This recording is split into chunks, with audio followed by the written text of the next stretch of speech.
Welcome to day 166 of TFIF 365. And today I want to talk about something that I just want to get off my chest because, as I said, I'm an external processor. So once I process something externally, it helps me. When I do this, I force myself to ask myself a lot of questions, provide a lot of answers. And once I can do that, I usually do that with other people.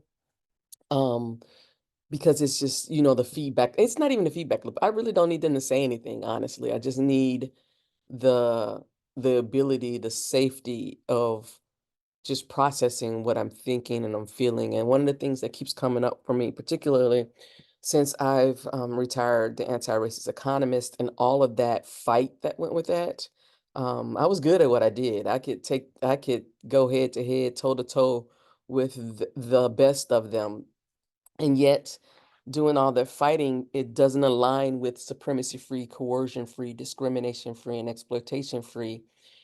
And so I can't fight anymore. Just like it doesn't, it used to, I be honest, it used to turn me on. It used to be something I was, when you're good at something and it just really, you just look for a fight sometimes.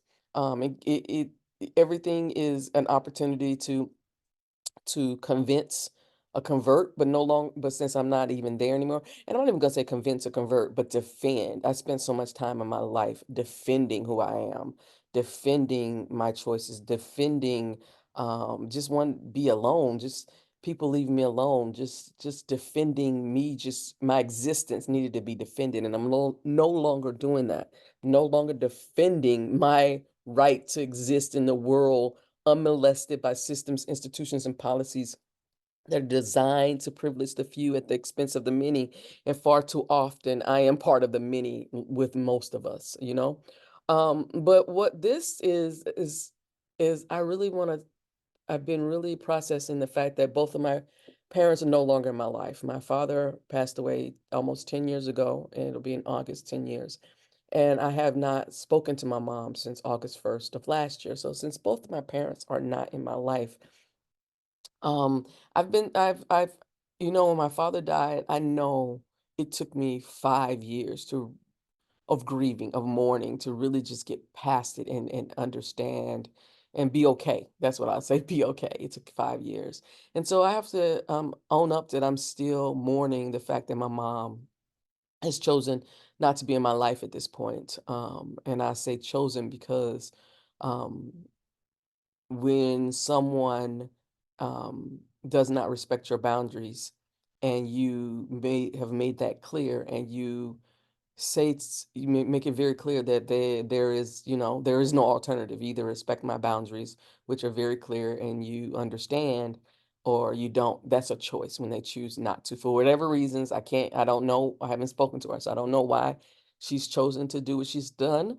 But what I can tell you is I see it now. I have moments where I'm still hurt, but there are less and less because I see it now as a blessing. There was something, and I don't say this often because people don't get it, but fuck it, I have nothing to be afraid of anymore. When my father passed 10 years ago, particularly once like I said, went through that 5 year grieving period. Once that I felt I was on the other side of that, I started to have this thought that my dad's dying freed me. It bought me my liberation. And you can't say that to a lot of people because everybody's like, oh my God, death. But we all die, right? And for me, I had to find a reason in that. I had to find a purpose in that. I had to find like, how did that change me? Particularly for somebody who fundamentally thought that when their father died, as he and I were so much alike that it would kill me. He was the person I idolized, even when those moments when he couldn't show up for me. And those were the things that I have been healing my inner child about. So again, this ties back into the other other videos I've been making about healing that inner child, taking those times to when you're triggered by something, putting space between your trigger and your response in order to figure out like where was the last time this I felt this way?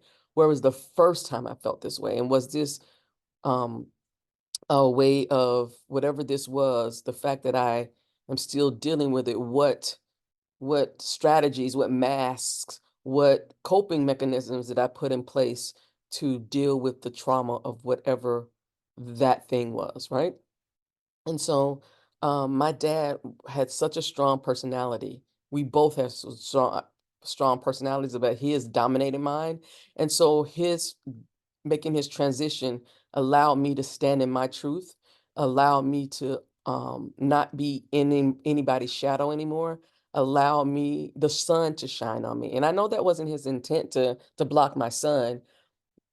Maybe it was because I was such a child that I'm sure that he and my mom felt that blocking my son was a way to protect me from the world who just could not handle a black girl from the South who had their own opinions and wanted to chart her own course. It was not safe for me. So I get that. And the same with my mom. I vacillate between being angry, being hurt, but overall I've gotten to a point where she needed to leave my life as well so that I can take this journey. This is a journey I have to take by myself. And it's so interesting that she and I had a conversation literally about this February of 2020 when I was in the throes. This was right before the pandemic, and I was experiencing some shit with some people in the tech community. Something was happening in the moment, and of course, I came to the rescue. And then I'm taking the hit for everybody else, and no one's checking on me to say, "Hey, how's Kim doing?" And that's been the problem, and that's been the thing my whole life. I remember being young. I never got in trouble at school for me. It was always because I was standing up for somebody else. I was always trying to fight for the underdog, but no one ever fought for me. And that's how I've been feeling most of my life. Like I give, I protect, and where is that reciprocated? Where are the people who come to protect me? And so what I've really been exploring is why my mom chose to leave my life at this point. And what I've come to is I don't need to be parented anymore. I'm on a journey where oh, I digress because that conversation, I didn't finish that thought. The conversation from February 20th was so I was so upset about what was going on. Put all this energy into protecting, and nobody in that community was checking on me. And I actually went online and said, "Hey, I will not be doing this again because I took all these slings and arrows and no one stood in front of me. No one, even if I took them, no one came to my aid to ensure that I was okay." And she said at that time, "There's something about your journey that you have to take alone, and you just gonna have to embrace that." And I didn't realize that 4 years later, um, that she would be included in that. And because I could not accept that truth then, as I can't say that I accepted that truth then as okay, I have to go it alone. And then now that it is a reality, then go back and say, well, there's something wrong with that. I can't. So whatever her reasonings for no longer being in my life, was predestined. It was something she saw. We didn't know it was gonna show up like this, but it is what it is. And so I have gotten to a point where I'm just trying to see the majesty, the magic, the reasoning, the adventure. What is this being alone mean? What does that mean for me?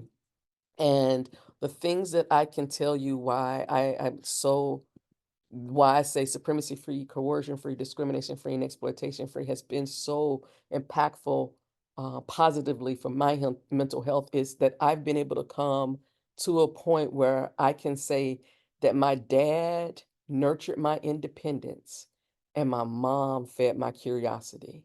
And because of those two individuals and the things that they did, my dad nurturing my independence and my mom putting me in so many different situations that I was uncomfortable in, being the only black person, being the only one of my peers going to different functions, being around adults most of my life, and being able to ask adult questions, even at a very young age, she fed my curiosity. And because both of them poured into me what they could, the best they could, I am here today, strong, confident, um, excited about the future, adventurous, and ready to jump off the cliff and soar.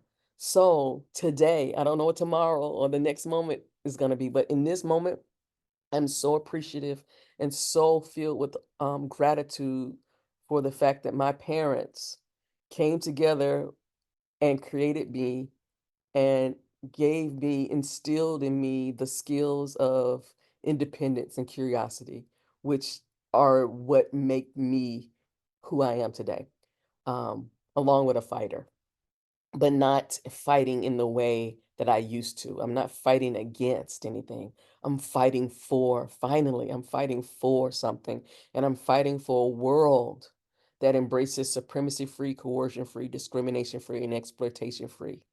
Um, yeah, so that's where I am today.